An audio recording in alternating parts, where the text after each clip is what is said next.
2 7 8 9 14 15 16 19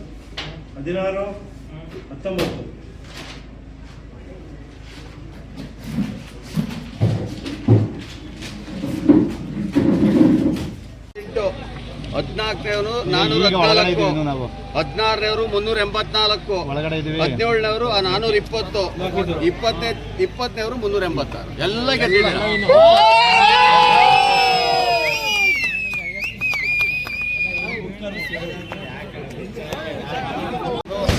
ಎಲ್ಲರೂ ಒಗ್ಗಟ್ಟಾಗಿ ಎಲ್ಲರೂ ಕೇಂದ್ರೀಕೃತವಾಗಿ ಹೋರಾಟವನ್ನು ಮಾಡಿದ್ರು.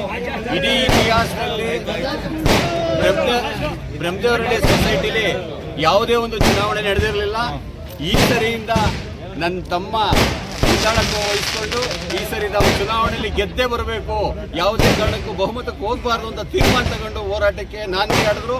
ಆ ನಾಂದಿಗೆ ಎಲ್ಲ ನಮ್ಮ ಚಂದ್ರರಾಯಸ್ವಾಮಿ ಏನು ಸ್ವಾಮಿಗೌಡರಿದ್ದಾರೆ, ಅವರು ಇವರು ಫಾಲೋಸು ಯಾರ್ಯಾರು ಮುಖಂಡರುಗಳಿದ್ದಾರೆ ಅವರೆಲ್ಲ ಸಹಕಾರ ಮತ್ತು ಎಲ್ಲ ಯುವಕರುಗಳು ಮತ್ತು ತಾಯಂದಿರು ತಂಗಿಯಂದಿರು ಎಲ್ಲರೂ ಸೇರಿ ಇವತ್ತು ಅವರ ಮಗನ್ನ ಒಂದು ಮುನ್ನಡೆಯನ್ನು ಹೆಜ್ಜೆ ಇಡಿಸಿದ್ದಾರೆ. ಈ ಹೆಜ್ಜೆ ಇದೇ ರೀತಿ ಕಂಟಿನ್ಯೂ ಆಗಲಿ ಅಂತ ಕೇಳ್ಕೊತೀನಿ ಅಂತ ಎಲ್ಲರೂ ಕೇಳ್ಕೊತಾ ಇದ್ದೀನಿ. ಜೈ ಜೈ